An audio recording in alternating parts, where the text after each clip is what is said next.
I wrote Stealing Buddha's Dinner by accident. That's what it feels like.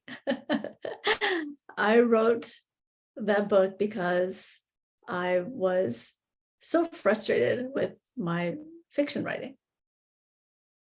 I was trying to write a novel and it was not going well. And I just kept writing these little, to me at the time, they were like these little mini essays about growing up.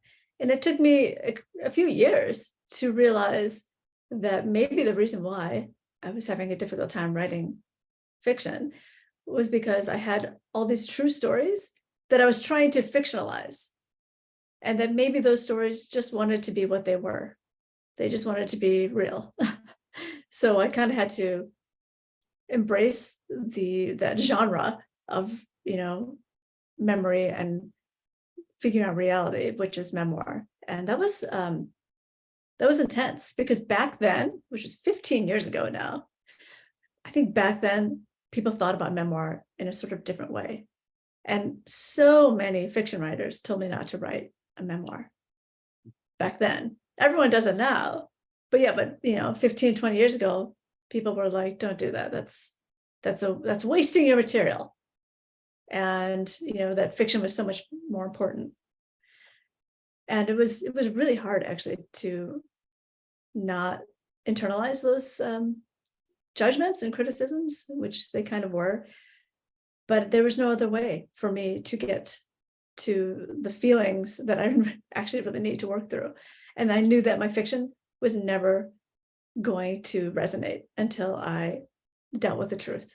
Stealing Buddha's Dinner has a lot of details about childhood and growing up. And sometimes people have asked me, like, how did you remember all this? But when I think about the past, I think about how much I don't remember. It's just that what I do remember is so, so vivid and so clear. But there are, many months, whole years that I don't recall. And so my siblings have a different version, of our childhood. And they say to me like, oh, do you remember that when you spent like a year speaking in a British accent when we were kids? And I was like, no, I don't actually remember that. But what stays in my mind, that level of detail, that is what I wanted to put in the book. I think that's a good way to be guided when writing nonfiction, is like what we absolutely remember for whatever reason, might be tiny detail, might be huge, really is, that's a guiding force, but also what we just can't forget. And part of that for me was thinking about the eternal question I think that we all have to ask, which is like, how did I get here? What is my origin story? What is my family's origin story? And in my case, our origin story was so dramatic because, I'd been born in Vietnam and we had left as refugees and ended up in Michigan. And so growing up, I was always wondering, like, how am I here? My grandmother Noi is the staple figure in Stealing Buddha's Dinner and was the staple figure of my childhood and our entire household. We had a kind of a chaotic household. And I don't think we would have turned out okay without my grandmother. She was the one who made the final decision to, leave Saigon and, flee and become refugees and, try to come to the United States. She made the big decisions of our lives. And she was always there, living with us, looking after us, feeding us, taking care of us. And I looked up to her as the source of peace, a way forward, a good way to live. When I was growing up, I was obsessed with all the foods that other people ate. And when I wrote about it years later, I realized that, of course, I was obsessed with it because I was trying to understand identity. I was trying to compare my Vietnamese household with my white friends' households. And they were so different. And food was just a very quick, and it's a very clear daily way to measure yourself against somebody else. I would just look at what my friends would bring for lunch. I would go to their house and think about what they had for dinner. And it was always so different from everything that we ate in my household. And it was a time of, it was the 1980s were kind of tough. It was a time of shame, a lot of shame and a lot of silence. And refugees and immigrants were told to blend in and assimilate, which they're not told that anymore. But back then we were told to assimilate. And so I always felt that the sense of difference was shameful rather than wonderful. It's like today, it's like great to have that celebration of difference.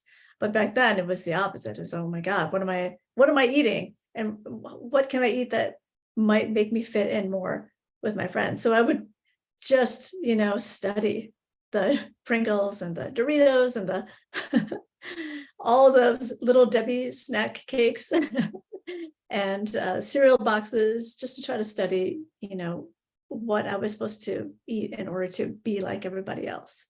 I wrote the chapters individually, sort of as standalone essays, and it's not 100% chronological. It moves around time a bit because I really wanted each chapter to be focused around a particular memory of food. So like there's a chapter that kind of is around chocolate chip cookies, Toll House cookies, and there's one around school lunch and things like that. So that was the metaphor was my guiding principle. I started writing Owner of a Lonely Heart because I thought I was writing a sequel to Stealing Buddha's Dinner. I thought it would be a follow-up, but the more I wrote it, and it took me years to figure it out, the more I wrote it, the more I realized this is actually a book about the thing that I haven't written about much, which is my strange relationship with my mother. And, when my family came to the United States, when I was a baby, as refugees, my mother wasn't with us. She stayed behind in Vietnam. And when she finally came over to the United States, I didn't meet her until I was 19 years old. And ever after, we've had, a not very close, kind of odd relationship in which I have seen her very seldom. And when I was writing this book, when I was writing Owner of a Lonely Heart, one day I realized that over the course of my, known like adult cognizant life, that we had spent less than 24 hours together. And that was how little I actually knew of her and how little she knew of me. And it was very startling to realize that. And the minute I had that realization, I realized also that was the narrative structure of the book, that I would need to go back and recount the hours we had spent together over, 20 years or so. The writing process of this book was figuring out my relationship with time. So when I had all these visits, not that many, when I had these visits with my mother, I never thought about time. We were just visiting, and it was always a short visit, and I knew I probably wouldn't visit her again for a while, and we wouldn't talk again for maybe, a couple of years. That was the nature of our relationship. But writing this was so much about not just the act of looking back, but the process of looking back, which was this understanding of how time works and how time feels.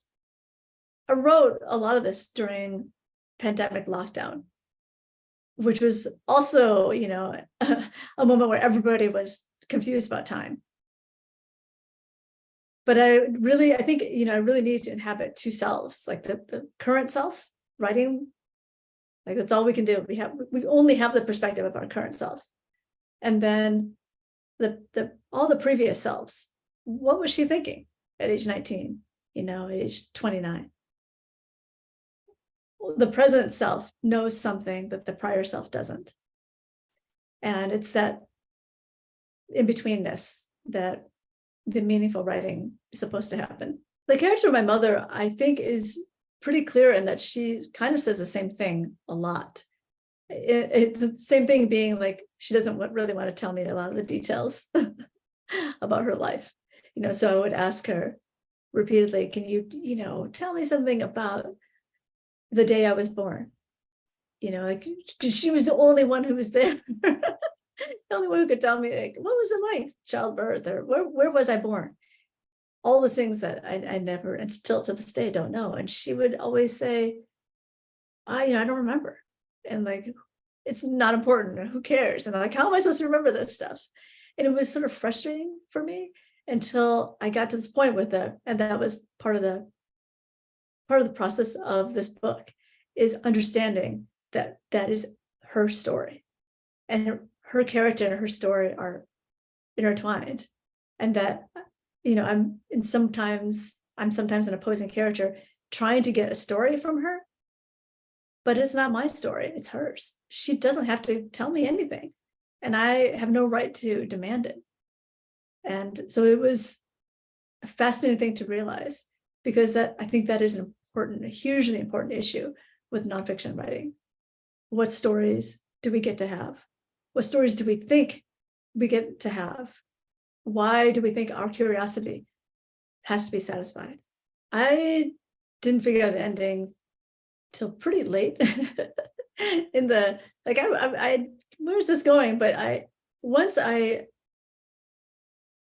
saw her for the last time it's in the book, I knew that that would have to be the ending, because that was, and it's not exactly the ending, but it gets to the ending, because the whole book is structured around the visits with her. And so I had to, that has to be like the natural ending. But there's also a little bit more, which is the real ending is the reckoning. It's like, how do I reckon with time? How do I reckon with everything that I have just thought about?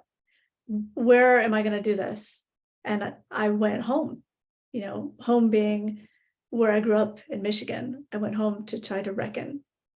And in my mind, I was like, I think this is where it needs to end, is this idea of where I started, where my memory started, or my consciousness started, which is that sense of home.